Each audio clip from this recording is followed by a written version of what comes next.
One day I was speaking to a man, very interesting discussion, on an aircraft. Normally, we travel quite a bit, so you get to meet people, and when they ask you, what do you do? You tell them, no, I'm a religious person. I try to, teach people a little bit here and there, myself as well. So I was discussing with this man. He tells me, I'm an atheist. I said, okay, so what do you believe? He says, I believe when we die, we're just returned to nature.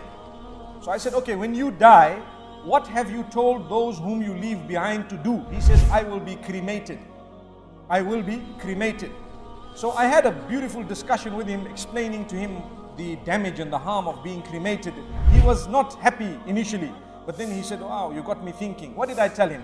I told him, brother, you see, we are buried. We are taught how to be buried from the time of Adam alayhi salatu wassalam. We believe that we were created from soil, and the evidence for that is when we are returned to the soil, we decompose completely into the soil, such that the remnants, there is almost nil or nothing. Have you thought of it? This man says, but I'm going to be cremated. I said, now when you cremate a person, what are you doing? You are applying tremendous heat and tremendous pressure to your body. We will not talk right now about whether you can feel it or not, but I will tell you that will not return to the soil. The reason is it becomes ash. Ash and soil are two different things completely. If you were to be decomposed without tremendous heat and pressure, you will decompose within the soil. The minute you apply heat and pressure, you become ash. That ash, what happens to it? It does not return to the soil. In fact, it remains separated. I said, but the point I'd like to ask you is, how do you know that you're not going to feel when people are burning you?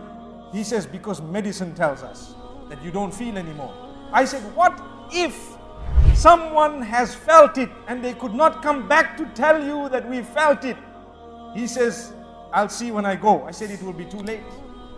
No answer. I'll see when I go. It's too late, because people are saying, okay, you're going to burn me. And I start saying, but you want the punishment already whilst you're still leaving the world, not even got to the life after, the hereafter, so to speak, in the proper sense.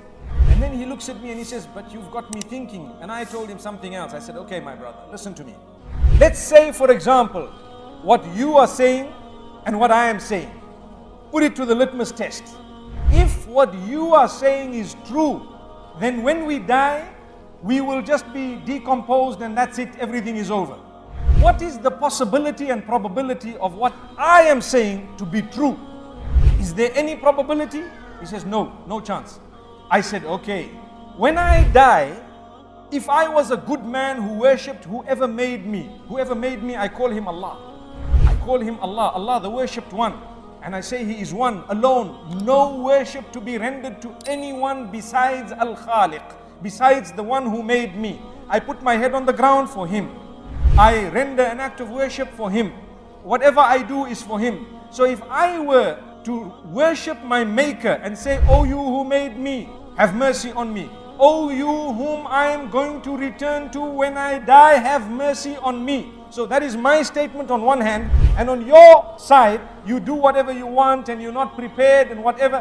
When we die, if what you said was right, I did not lose anything, because I would have just died and decomposed. This is just a statement to make people think. If what you said was right, I did not lose anything because I decomposed. But if what I have said was right, you have lost everything. It's a fact. So why don't you just come and adopt what I've said? Because even in that case, you will lose nothing. Amazing. So follow some rules, follow some regulations, and continue to say, oh you whom I'm going to return to, have mercy upon me the day I return to you. When you return to someone, like you are saying, there may be a probability according to them, but you would have lost everything if what I said was true. He said, well, I'm going to think about it and think about it seriously. He says, you're the first person who's made me shaky in what I believe. I said, you know what? That means you have not spoken to enough people, because even a child will tell you that there is a maker.